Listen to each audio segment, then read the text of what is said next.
হযরত আব্দুল্লাহ ইবনে মাসউদ রাদিয়াল্লাহু তাআলা আনহু বলছেন, মান কানা মুস্তান্নান ফালিয়াস্তান্না বিমান কাদ মাত। যদি কেউ সুন্নতের পূর্ণাঙ্গ অনুসরণ করতে চায় সেজন্য মরা মানুষের অনুসরণ করে। ফাইন্নাল হাইয়া লা তুমানু আলাইহিল ফিতনা। কারণ এই কথার কোনো গ্যারান্টি নাই যে যারা বেঁচে আছে তারা ভবিষ্যতে কোনো ফিতনায় পড়বে না, এটা বোঝার কোনো উপায় নাই। তাহলে সুন্নতের অনুসরণ করতে হলে কাদের অনুসরণ করতে হবে? মরা মানুষ। বলেন কারা? সেই মরা মানুষ কারা? উলাইকা আসহাবু মুহাম্মাদুর রাসূলুল্লাহ সাল্লাল্লাহু আলাইহি ওয়াসাল্লাম, তারা হলেন রাসূলের সাহাবী। সুবহানাল্লাহ বলেন।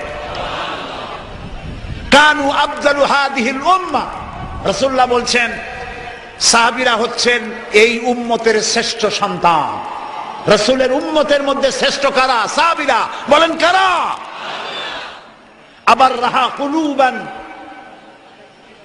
তাদের দিলকে আল্লাহ তাআলা পবিত্র করেছেন। ওয়া আমাকাহা ইলমান, আর তাদের ইলমের গভীরতা আল্লাহ দান করেছেন। ওয়া আকাল্লাহা তাকাল্লুফান, আর আল্লাহ তাআলা তাদের কলিজাকে বক্রতা শূন্য করেছেন। ইখতারাহুমুল্লাহু লিসুহবাতি নবিয়্যিহি ওয়া লিইকামাতি দীনিহি, আল্লাহ তাআলা নিজেই, সাহাবীরা রাসূলের সাহাবী হইতে পারে নাই, আল্লাহ নিজেই এই লোকগুলিকে বাছাই করেছিলেন রাসূলের সাহাবী হওয়ার জন্য। জোরে বলেন সুবহানাল্লাহ। কেন বাছাই করেছিলেন? বাছাই করেছিলেন নবীর সাহাবী সাথী হয়ে সহযোগিতা করার জন্য নবীকে, আর আল্লাহর দ্বীনকে প্রতিষ্ঠা করার জন্য আল্লাহ নিজেই এদেরকে বাছাই করেছিলেন। সুবহানাল্লাহ। সেই জন্য নবী যা করেছেন, সাহাবায়ে কেরাম যা করেছেন, ওইটার অনুসরণের মধ্যেই কল্যাণ, এর বাইরে কোনো কল্যাণ নাই। আমরা কি কথা মনে করতে চাই যে শবে বরাতের মতো এত বড় সওয়াবের কাম, তারপরে মিলাদের মতো এত বড় সওয়াবের কাম, এগুলো আমরা কেন করব না? প্রিয় ভাই, সব করব না এই কারণে যেহেতু আল্লাহ রসুল তা করেন নাই, সাহাবায়ে কেরাম তা করেন নাই।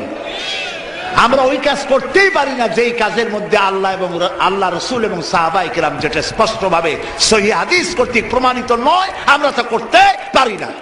বলেন করতে পারি না।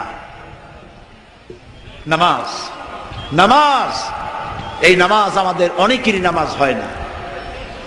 রাসূলুল্লাহ বলেছেন, সাল্লু কামা রাআইতুমুনি উসাল্লি, নামাজ পড়ো সেইভাবে যেভাবে আমাকে নামাজ পড়তে দেখো। এটা শ্রেষ্ঠ ইবাদত। মুরগির দানার মতো খাওয়ার নাম ইবাদত নয়। মুরগির দানা খাওয়া দেখছেন তো? কথা না কইলে বুঝি কি? এই যে ঠক্কর ঠক্কর লাগাইতেই থাকে। সেজদা একটা দিয়া আর একটা দেওয়ার জন্য মোটেও সময় নেই। আরেকটা রুকু দিয়া দাঁড়াবার আগেই সেজদা, সেজদা শেষ হওয়ার আগে আরেকটা সেজদা। নামাজ হয় নাই।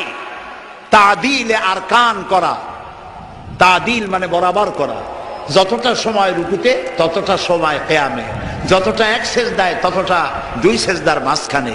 এটা করতে পারলাম না, নামাজ রসুলের মতো হইল না। আপনার নামাজ হবে না আমি তা বললাম না, আল্লাহ খুব ভালো জানেন নামাজ হবে কিনা। কথা বুঝে আসতেছে? এই নামাজের উপরে চট্টগ্রাম তাফসীরুল কোরআন মাহফিলে প্রায় 2 ঘন্টা নামাজের উপরে আলোচনা করেছিলাম। আলহামদুলিল্লাহ, লোকেরা প্রাণ ভরে শুনেছে। আবার যদি এখানে শোনাবার সুযোগ হয় শোনাবো। এই ব্যাপারে একটি কিতাব আছে, নাম বলবো?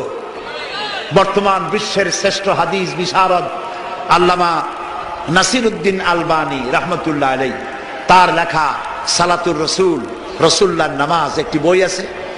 এই বইটি আমি পড়ার জন্য সকলকে অনুরোধ করি। সহিহ হাদিস দিয়ে বইটি লেখা। নামাজ যদি না হলো কোন ইবাদত কবুল হবে না। প্রথমে কিয়ামতে প্রথমে কি প্রশ্ন হবে? বলেন সবাই। নামাজ। নামাজ কবুল, সব কবুল। নামাজ কবুল না, কোনটা কবুল না।